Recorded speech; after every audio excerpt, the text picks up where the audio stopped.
Lauren Astley was just 18 years old, standing on the edge of an exciting new chapter in her life. She had recently graduated from Wayland High School, a bright and ambitious young woman with dreams that extended far beyond the small, quiet town she had called home. Summer was in full swing, and for Lauren, life was supposed to be just beginning. She had plans, big plans.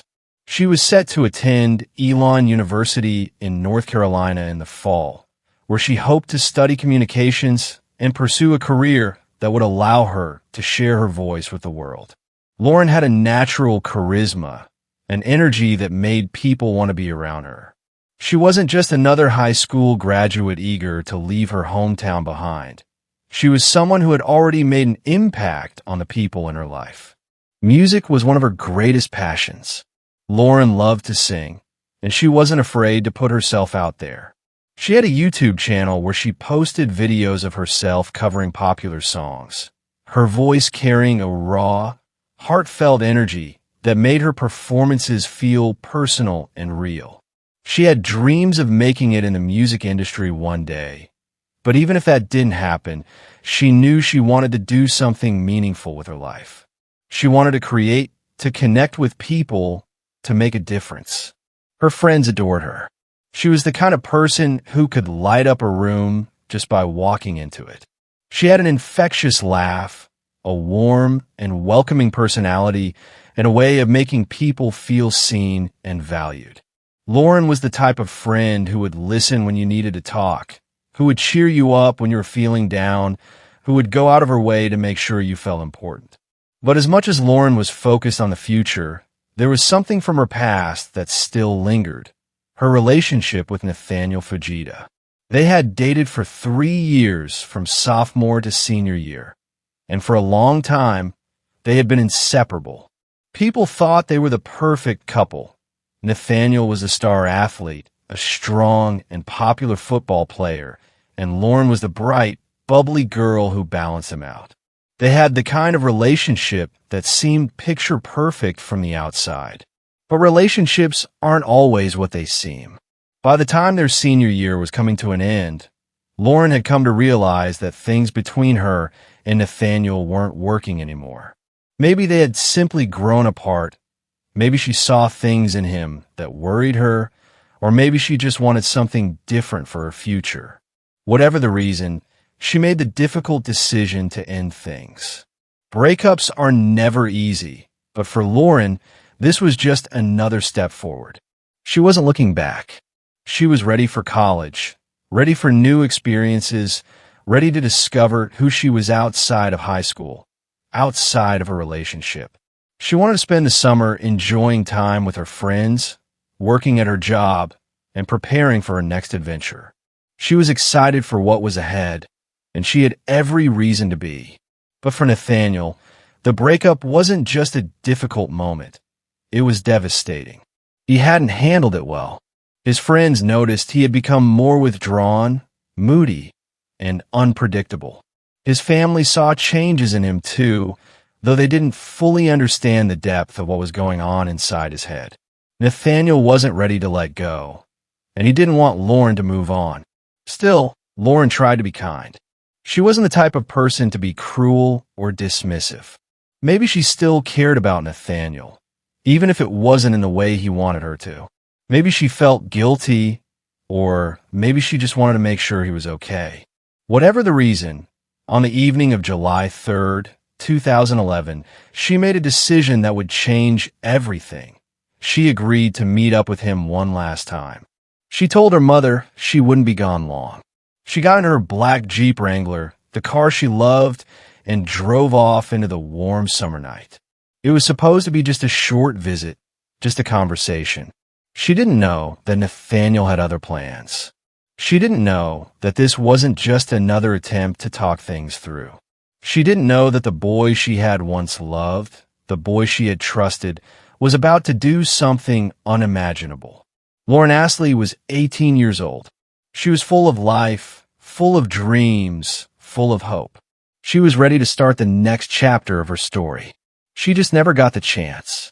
Lauren Astley and Nathaniel Fujita had one of those relationships that from the outside, seemed like the perfect high school love story. They had been together for 3 years, practically a lifetime in high school terms.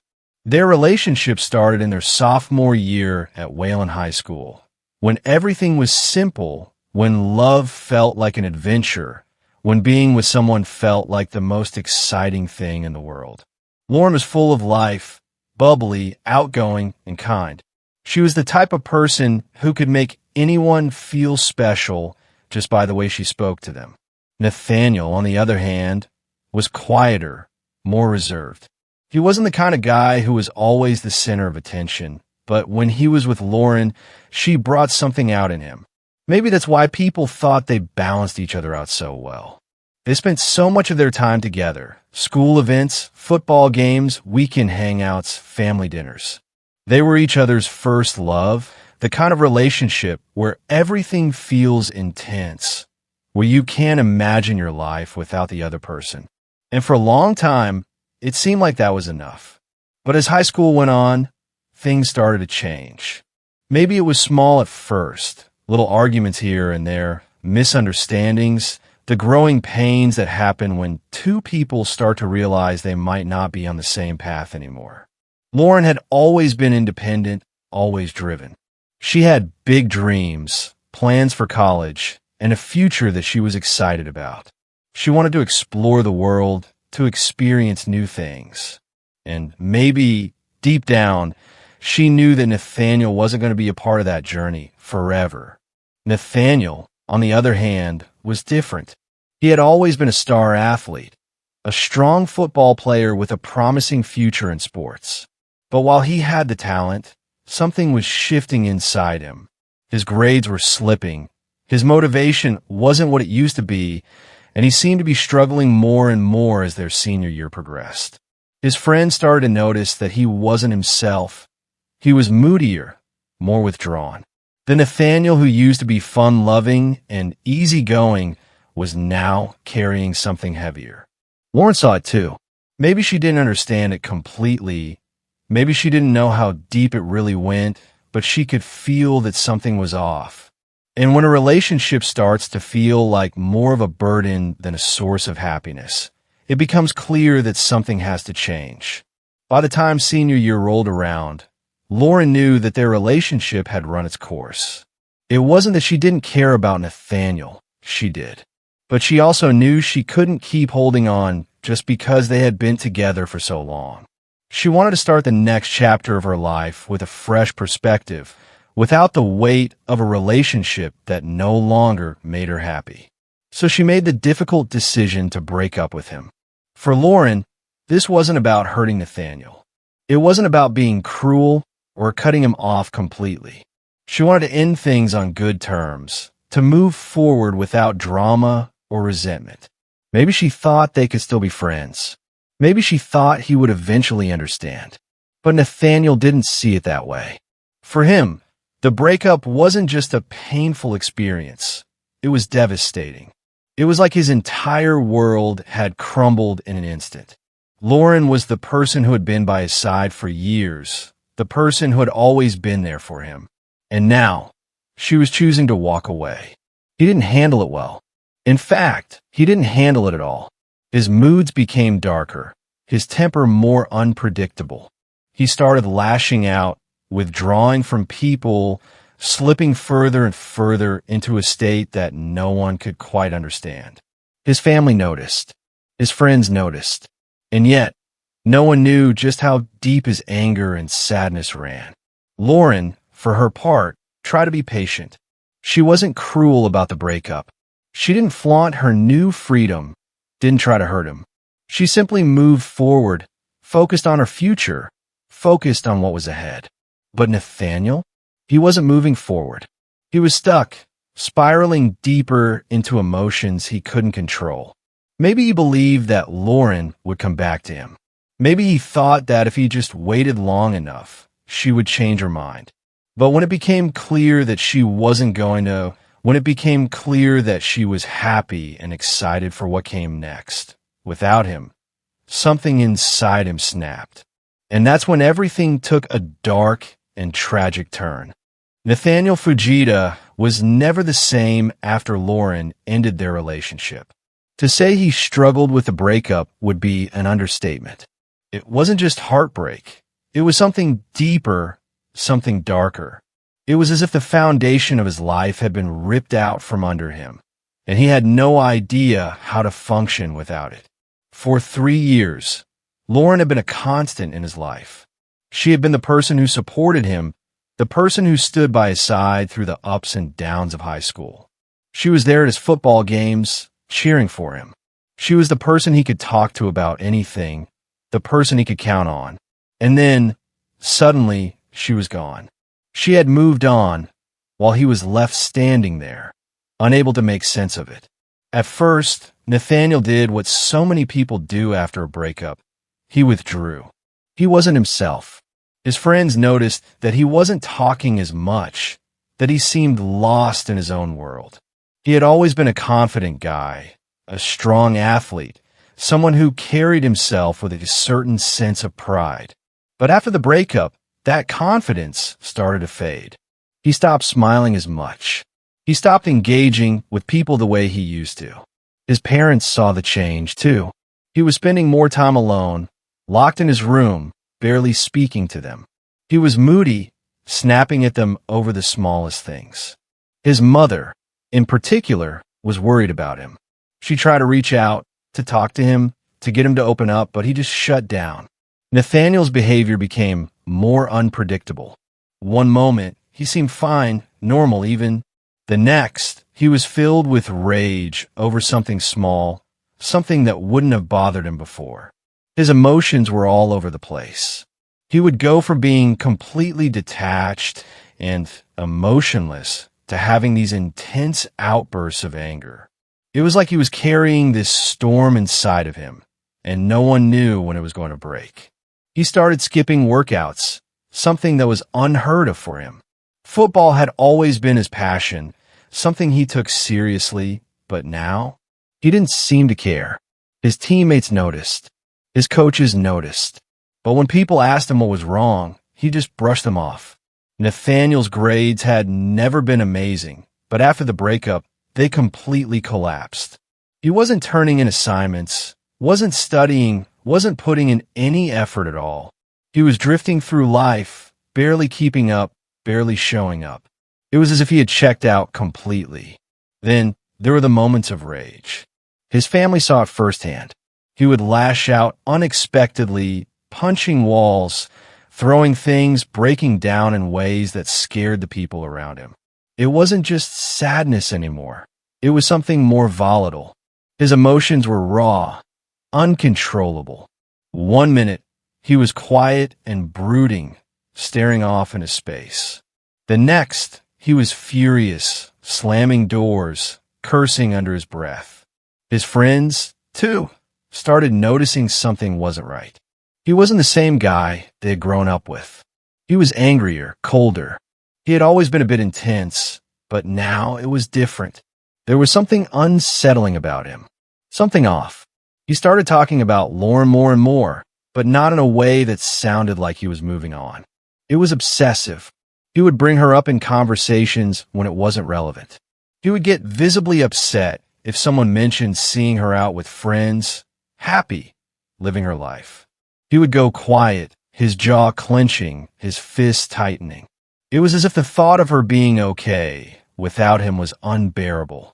People started to wonder if he was okay.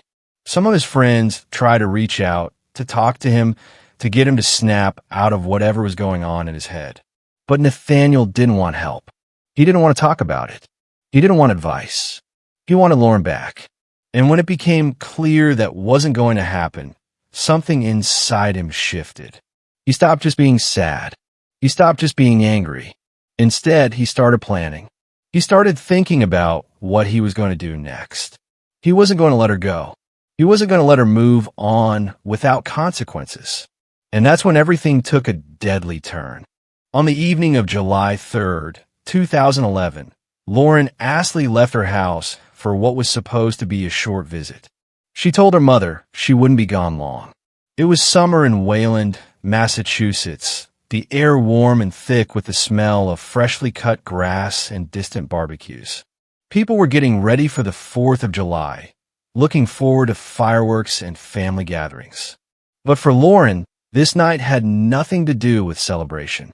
She got into her black Jeep Wrangler, the car she loved, the one that gave her freedom to come and go as she pleased, and drove towards the home of someone she had once loved, Nathaniel Fujita.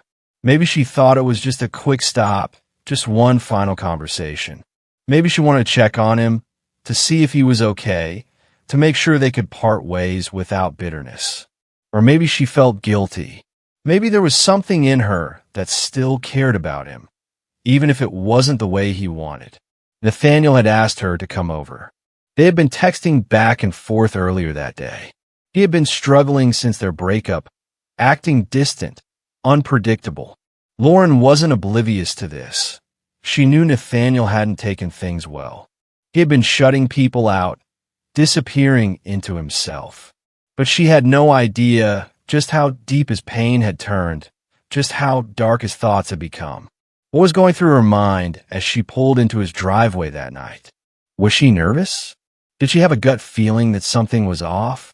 Or did she think, like so many people do, that nothing truly bad could happen to her? That no matter how much Nathaniel was hurting, he would never do anything extreme? Nathaniel's parents weren't home. The house was quiet, empty. It was just the two of them. Lauren parked her Jeep and walked up to the house. Maybe she knocked. Maybe she texted him to say she was there. Maybe he was already waiting for her. What we do know is that once she stepped inside that garage, she never stepped back out. Something happened in that space between them, an argument, a moment of confrontation. Maybe Lauren tried to reason with him, tried to let him down gently one last time. Maybe she told him firmly that they were never getting back together, that she was moving on, that it was time for him to do the same. And that was it. Something inside Nathaniel snapped. In a moment of uncontrollable rage, he attacked her. It wasn't premeditated in the way a carefully planned crime is. It wasn't calculated. It was raw, explosive, fueled by months of resentment, heartbreak, and obsession. Nathaniel grabbed a bungee cord. He wrapped it around Lauren's neck, squeezing, pulling. She fought back, trying desperately to loosen the grip, to break free. But he was stronger. He had always been stronger. Lauren was an athlete, a fighter, but she was no match for him. The struggle didn't end there. Nathaniel wasn't just trying to silence her. He wanted to make sure she was gone. He beat her, struck her, over and over again. And then, as if that wasn't enough, he took a knife and slashed her throat. The brutality of it was staggering. This wasn't just a moment of passion. This was personal. This was someone who couldn't accept that Lauren was slipping away from him. Someone who refused to let her go, even if it meant destroying her completely. And then, just like that, it was over. Nathaniel stood over her lifeless body. His hands were shaking, his breath heavy. Maybe he realized for the first time what he had just done. Maybe he didn't. Maybe in that moment he felt nothing at all. But the reality was there, undeniable. Lauren Astley was dead. And now, he had to get rid of her. Nathaniel moved quickly. He wrapped Lauren's body in a tarp or a plastic covering. Something to keep the blood from spreading, something to make it easier to transport. He lifted her, carried her to his car, stuffed her into the back. Then, as if this were just another chore, he drove. Out of his quiet neighborhood, down the familiar roads, heading toward Water Row, a marshy area not too far away. The whole time, Lauren's body lay still in the back of his truck. Did he feel regret? Did he feel fear? Or was he completely numb? Once he reached the marsh, he pulled over. The night was quiet, the world asleep. He dragged Lauren's body from the car, walked toward the water. He waited in just enough to make sure she would be hidden, submerged. And then he let go. Lauren disappeared beneath the water, the current gently carrying her away from the shore. Maybe he thought no one would ever find her. Maybe he thought she would simply vanish, washed away by nature itself. With that, he walked back to his car, got in, and drove away. He went home. He showered. He cleaned off the blood, changed his clothes. And then he went to a party. Yes, a party. Hours after killing the girl he had once claimed to love, Nathaniel Fujita walked into a 4th of July party like nothing had happened. He laughed, he drank, he socialized. As if Lauren wasn't lying in a marsh, her life stolen in a moment of pure rage. Back at home, Lauren's parents were starting to worry. She hadn't come home. She wasn't answering her phone. That wasn't like her. She always let them know where she was, always checked in. But not tonight. And as the hours passed, as the sky darkened and the world quieted, an uneasy feeling settled over the Astley household. Something was wrong. Lauren Astley had gone to Nathaniel Fujita's house on July 3rd, 2011. She was never seen alive again. Nathaniel Fujita stood in his family's garage, waiting. He knew she was coming. He had asked her to come, convinced her somehow, maybe with a simple text message, maybe with a plea that this was just a conversation, just a way to get closure. Maybe he told her he needed to see her one last time. Maybe he played on the kindness she had always shown him. Lauren Astley, always thoughtful, always willing to listen, had agreed. She pulled up to his house in her black Jeep Wrangler, the same car that had carried her through so many of her teenage memories, trips with friends, late-night drives, excitement for the future. But this drive? This one would be different. She had no idea what was waiting for her inside that garage. She stepped out her car, walked up to the house, and entered. And in that moment, everything changed. Nathaniel wasn't the same person he had been when they first started dating 3 years earlier. He wasn't the charming, quiet boy who had once held her hand at football games, the guy she had spent countless hours talking to, laughing with, planning a future with. That person was gone. The Nathaniel standing before her now was someone else, someone she didn't recognize. Someone dangerous. Maybe she saw it in his eyes.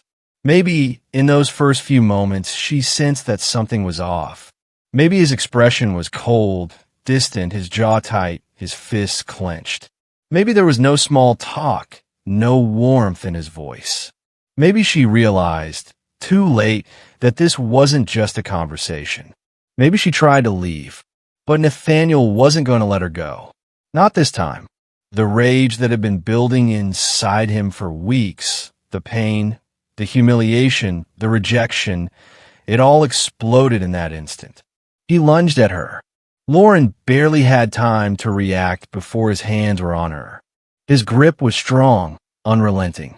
He grabbed a bungee cord, something he had likely seen lying around the garage, something within reach.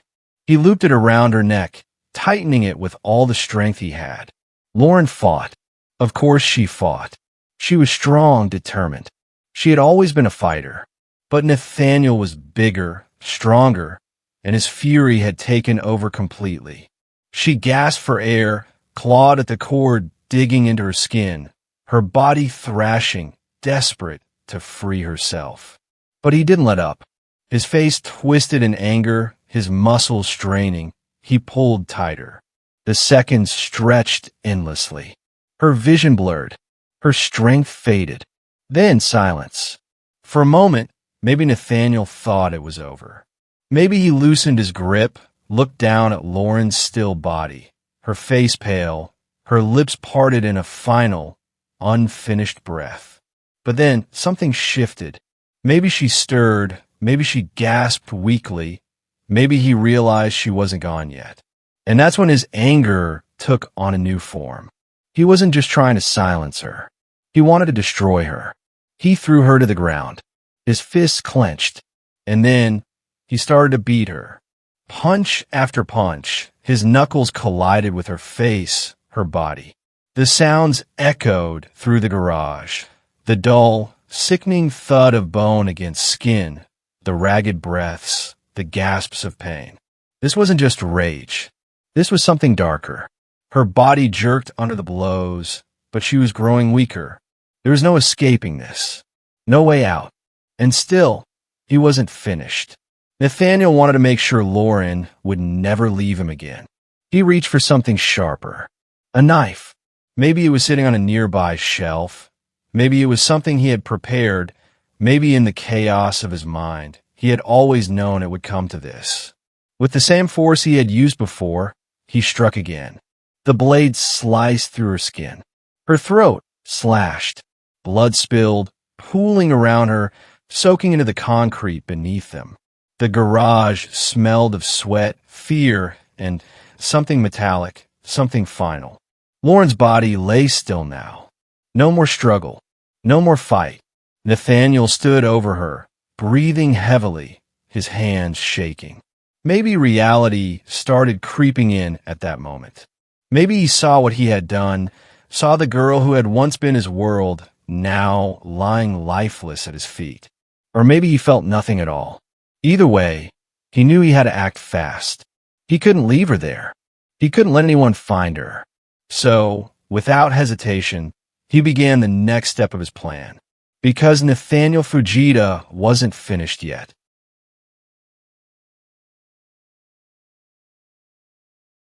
Nathaniel Fujita stood in his family's garage, staring at what he had just done.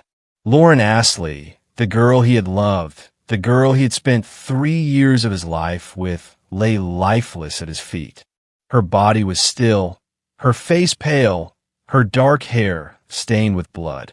The smell of iron lingered in the air, mixing with the faint scent of gasoline and motor oil. His hands were shaking, his chest rising and falling with deep, ragged breaths. Maybe for a moment, reality set in.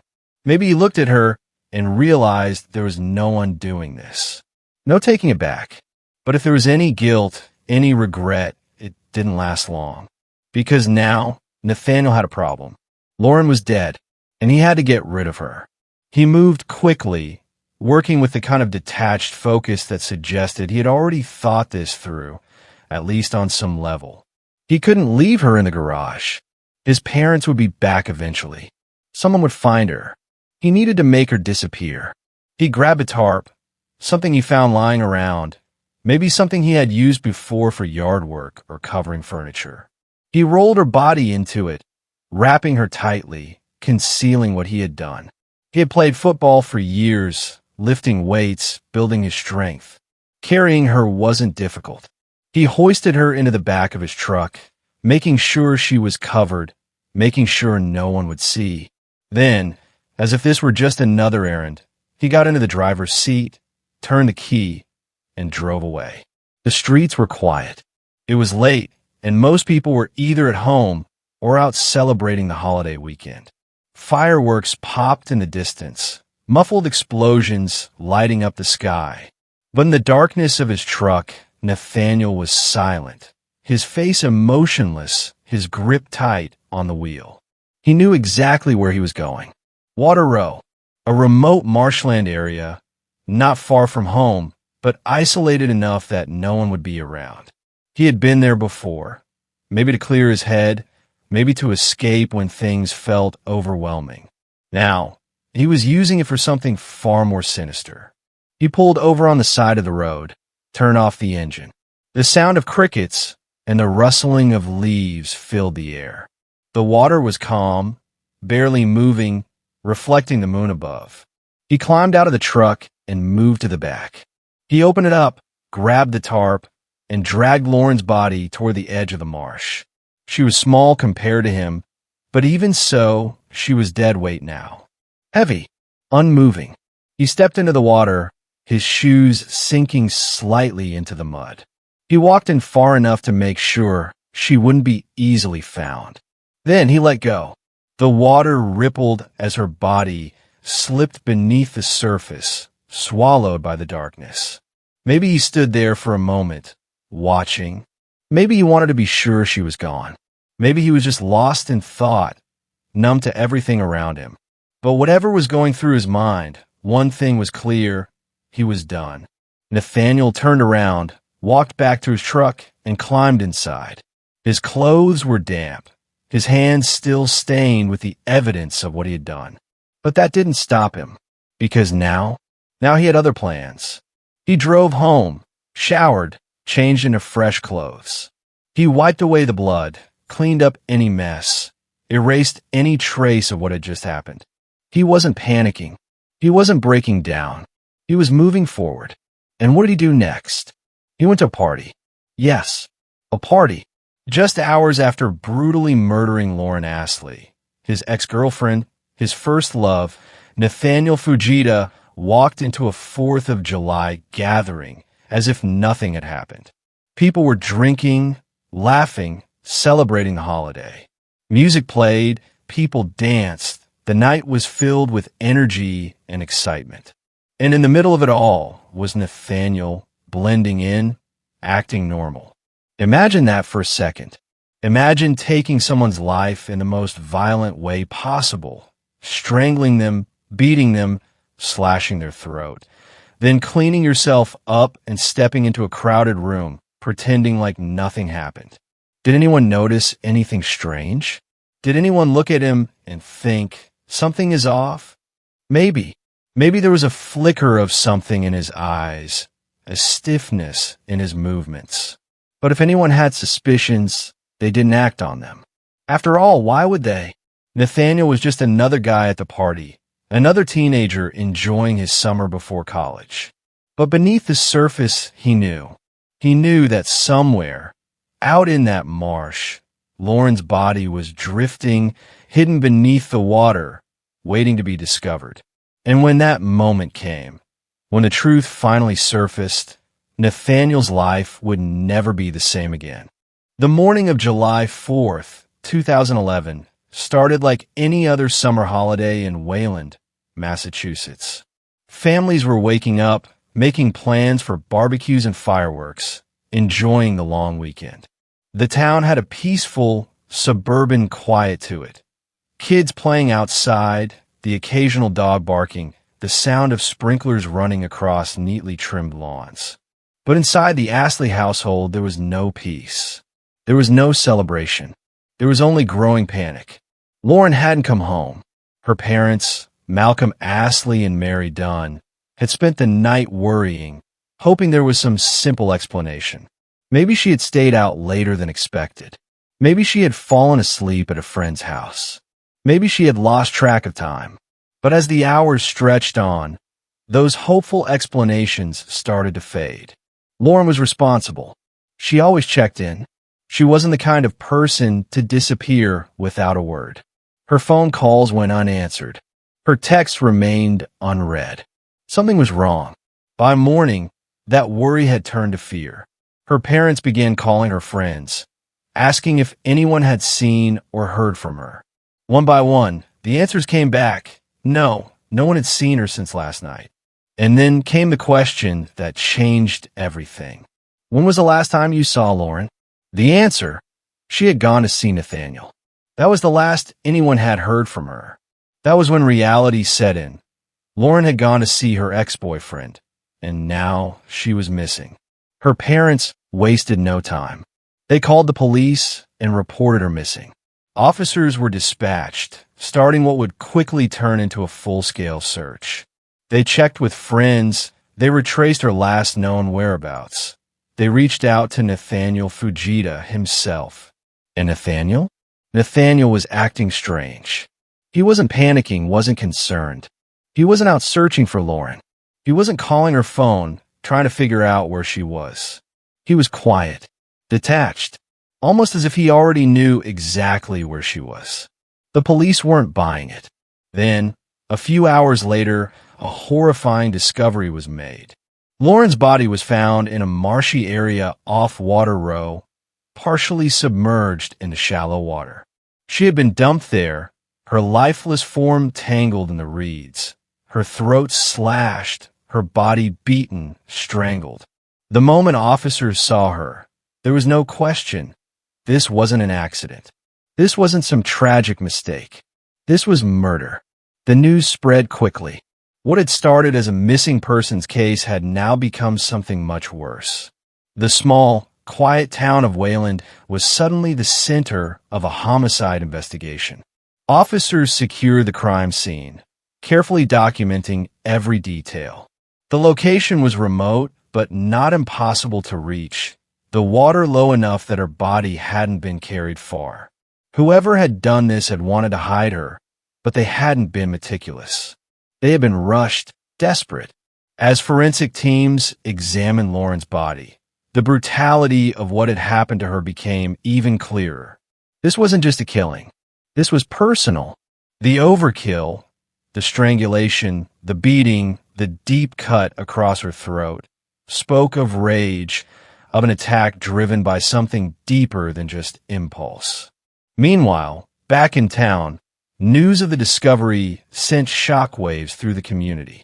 Lauren was well-known, well-liked. She was supposed to be heading to college in just a few weeks. She was supposed to be starting a new chapter of her life. Now she was gone. The police wasted no time turning their attention to Nathaniel Fujita. He was the last person to see Lauren alive.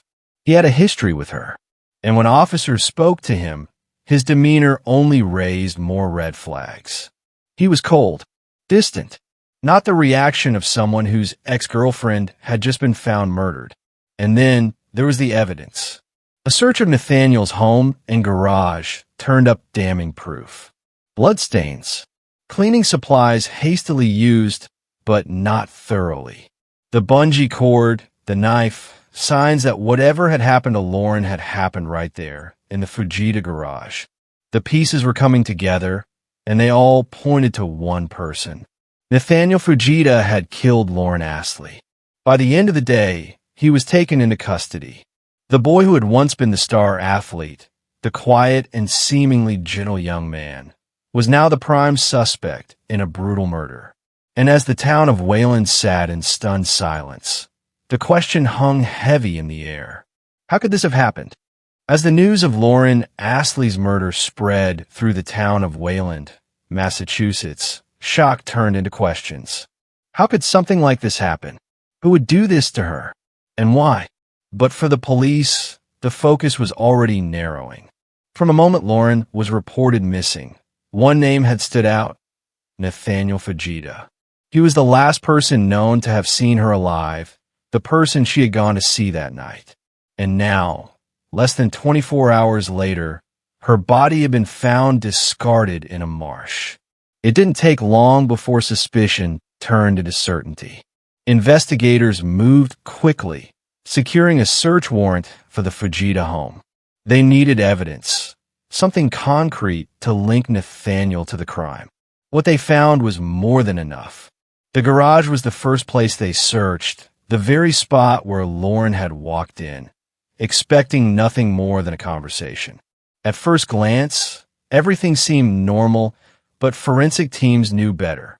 They began looking for the smallest details, the things that couldn't be easily erased.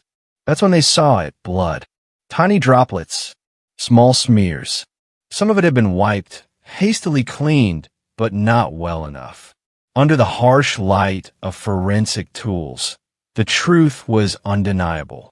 There had been violence in that garage, a struggle, a fight for life. The blood was tested, and the results confirmed what they already feared: it was Lauren's. And that wasn't all. As they examined the floor, the walls, and the surrounding area, they found something else. Strands of hair. Dark, fine, unmistakably Lauren's. Her hair was tangled in spots where it shouldn't have been, caught in crevices, left behind as she fought for her life. Then came the bungee cord.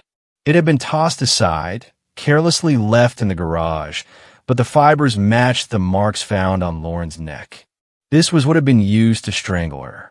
This was what Nathaniel had used to silence her as she fought against him. The knife was another piece of the puzzle. A blade found in the Fujita home, its edge sharp, its presence suspicious. Lauren's throat had been slashed, deep, intentional, brutal. And here was a weapon capable of doing exactly that. The evidence was overwhelming, and yet it kept stacking up. In Nathaniel's bedroom, police found clothing stained with blood. His sneakers, worn at the time of the murder, had traces of Lauren's DNA. The very shoes he had put back on after killing her, the shoes he had walked in when he dumped her body, when he went home, when he later showed up at a party, pretending nothing had happened. Nathaniel hadn't planned this crime well. He had acted on rage, impulse. He had killed Lauren in a fit of uncontrollable anger. But when it came time to cover his tracks, he had been sloppy. He thought wiping up some blood would be enough. He thought no one would look too closely. He thought the water in the marsh would take care of the rest. But he was wrong. The forensic evidence didn't just tell the story of a crime. It placed Nathaniel at the center of it. It showed the sequence of events, the brutality of his actions, the sheer violence of what he had done. And then there was Nathaniel himself. When police brought him in for questioning, his behavior only made him look more guilty. He wasn't acting like someone devastated by the loss of an ex-girlfriend. He wasn't in shock. He wasn't cooperative. He wasn't even trying to act concerned. He was quiet, distant, emotionless. Nathaniel didn't ask where Lauren was. He didn't ask what had happened to her. He didn't cry. He didn't panic. He just sat there, stone-faced. The police knew what they had. They had the evidence. They had the motive. And now, they had the man responsible. Nathaniel Fujita was arrested for the murder of Lauren Astley. And as the town of Wayland processed the horror of what had happened, one truth became clear. Lauren's story was far from over. The trial was coming. Justice was coming. And Nathaniel Fujita would have to face what he had done. The trial of Nathaniel Fujita began months after Lauren Astley's body had been discovered in that marsh. The town of Wayland, still reeling from the shock of her murder, watched closely as the legal process unfolded. The case was one of the most shocking in recent memory. An 18-year-old girl, full of promise, with her life ahead of her, had been brutally murdered by someone she had once loved. The question that now loomed was, why? Nathaniel's defense team worked diligently to build their case. They knew the evidence against him was overwhelming. His blood-stained clothes, the hair found in the garage, the blood splattered across the floor. But they hoped to find a way to explain his actions. They couldn't argue that he hadn't killed Lauren. That much was clear. But they did try to argue that Nathaniel wasn't fully responsible for what had happened. Their claim was that Nathaniel had suffered a psychotic episode at the time of the murder.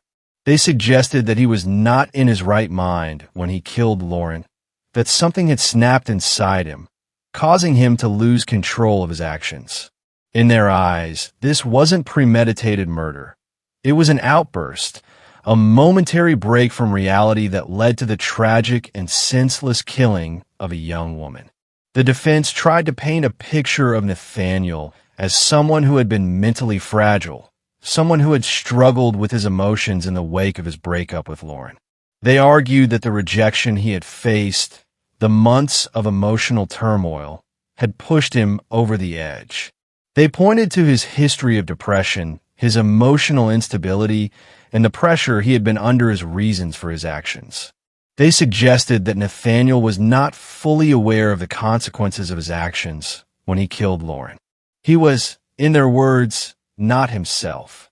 To support this argument, the defense brought in experts, psychologists who testified that Nathaniel had suffered from a form of dissociation, a kind of mental fog that made it difficult for him to fully grasp what he was doing.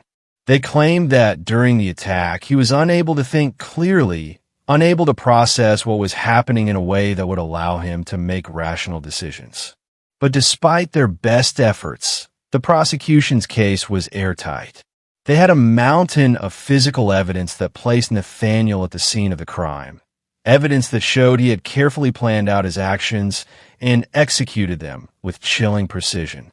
The forensic evidence, the DNA, the bloodstains, the bungee cord used to strangle Lauren, these were not the marks of a man who had lost control in a moment of madness. These were the marks of someone who had deliberately, violently taken another person's life. The prosecution hammered home the fact that Nathaniel had not only killed Lauren, but he had done so with a level of brutality that suggested more than just a momentary lapse in judgment. Strangling her, beating her, slashing her throat, it wasn't a crime committed in a fog of confusion. It was a crime committed with a clear intent to harm, to punish, to destroy. And then there was the aftermath. After killing Lauren, Nathaniel didn't act like someone who had been overcome by a psychotic episode. He didn't try to get help or express remorse. He didn't call the police. He didn't report what had happened. Instead, he went home, cleaned himself up, and attended a party as if nothing had happened. The jury listened carefully to both sides. They heard the defense's argument that Nathaniel had suffered a mental breakdown, that he wasn't responsible for his actions in the traditional sense. They heard the prosecution's argument that Nathaniel had acted with clear intent, that the evidence showed premeditation, and that he was fully aware of what he was doing when he killed Lauren. It didn't take long for the jury to come to a verdict. They found Nathaniel Fujita guilty of first-degree murder. The courtroom was silent as the verdict was read. For Lauren's family, there was a sense of justice, but it was not the kind of justice that could bring their daughter back. They would never have her back. No verdict could change that. But at least, in this moment, they knew that the person responsible for her death would face the consequences. Nathaniel's face was blank as the jury's decision was announced. There was no visible emotion, no relief, no anger, no remorse. Just emptiness. His defense, his claim of a psychotic episode, had failed to sway the jury. In the end, the evidence was too strong, the crime too violent, for the jury to accept the idea that Nathaniel had acted out of some uncontrollable mental breakdown. They saw him for what he was, a young man who had chosen to end another person's life. For the victims of his actions, Lauren's parents, her friends, the community at large, there was no coming back from what Nathaniel had done. They could only move forward, knowing that the man who had stolen Lauren's future from her would face the justice he deserved. But the hole left in their hearts would never be filled. Nathaniel's trial had come to a close, but for everyone involved, the effects of what had happened would echo through their lives forever. After Nathaniel Fujita was convicted of the first-degree murder of Lauren Astley, the case moved to the sentencing phase. The courtroom, still heavy with the emotional weight of the trial, filled with tension as the judge prepared to pronounce the sentence. Lauren's family, friends, and loved ones were present, each of them struggling to process the depth of their grief and the pain of their loss. They had spent months living through the horror of the trial, reliving the brutal details of Lauren's final moments, and now they were waiting for the justice they hoped would provide some semblance of closure. Nathaniel, in contrast, sat in the defendant's chair, his face expressionless. It had been the same since the trial began. No tears, no remorse, no visible signs of regret. It was a stark contrast to the devastation Lauren's family was experiencing. For them, the sentence was not just about punishment. It was about holding someone accountable for the senseless death of a beloved daughter, sister, and friend. Lauren's life had been taken so violently, so abruptly, and her family could never get her back. But this sentencing, they hoped, would at least ensure that Nathaniel could never hurt anyone else. The prosecution argued strongly for the maximum sentence. They highlighted the brutality of the crime, the evidence that showed premeditation, and a lack of remorse or empathy from Nathaniel. They painted a picture of a young man who, despite having no prior criminal record, had killed Lauren in the most violent and deliberate way. The fact that he had spent the hours after the murder partying with friends, as if nothing had happened, only added to the chilling nature of his actions. It spoke to a complete lack of conscience, a lack of humanity. Lauren's family, visibly devastated, also spoke in court. Her parents, Malcolm Astley and Mary Dunn, gave powerful statements about the pain they had endured since their daughter's death. They describe how Lauren had been full of life and promise, about to embark on a bright future at college, when her life was cruelly stolen from her. Her mother spoke of the emptiness she felt every day, the absence of her daughter at the dinner table, at family gatherings, and in the quiet moments of life. Lauren's father spoke of the devastating loss of a daughter who had meant everything to him, and how he would never be able to experience the joy of seeing her grow, graduate, or get married. They pleaded for justice, but they also asked for the maximum penalty for Nathaniel. They wanted him to face the full weight of his actions, and they wanted to make sure that no other family would suffer as they had. In response, Nathaniel's defense attorneys made one final attempt to sway the court. They reiterated their claim that Nathaniel had suffered from a mental breakdown and was not fully responsible for his actions. They pleaded for leniency, suggesting that a lengthy sentence in a mental health facility might be more appropriate than a life sentence in prison. They argued that he had been overwhelmed by the emotional toll of the breakup and was not in a stable mental state at the time of the murder. They asked the judge to consider Nathaniel's young age and the possibility of rehabilitation. But the judge, after listening to all arguments and carefully reviewing the details of the case, did not seem swayed. The brutality of the crime, the lack of remorse, and the overwhelming evidence against Nathaniel were too much to ignore. There was no sign of a psychotic episode in his actions, only the cold, calculated behavior of someone who had made a conscious decision to take another person's life. Nathaniel had not just killed Lauren in a moment of rage. He had planned and executed the murder and then tried to cover it up without any concern for the consequences. In the end, Nathaniel Fujita was sentenced to life in prison without the possibility of parole. The words echoed through the courtroom, and while they didn't bring Lauren back, they did offer a sense of finality. Nathaniel would never again walk free. He would never again have the chance to harm anyone else. The sentence was the harshest the court could impose, a reflection of the crime's brutality and Nathaniel's complete lack of empathy for his victim. For Lauren's family, the sentence was a bitter victory. It could never replace their daughter, but it at least offered a measure of justice. They would never be able to undo the trauma of losing Lauren, but they could begin the slow process of healing knowing that Nathaniel will be held accountable for the rest of his life. As the judge's gavel came down, marking the end of Nathaniel's trial, the courtroom slowly emptied. Outside, the sun continued to shine, but for those who had been part of Lauren's life, the world had changed forever. The events of that summer, Nathaniel's crime, his arrest, the trial, would forever be a part of their story. But it was Lauren's memory, her spirit, her potential that would live on, even as her killer sat in a prison cell for the rest of his life.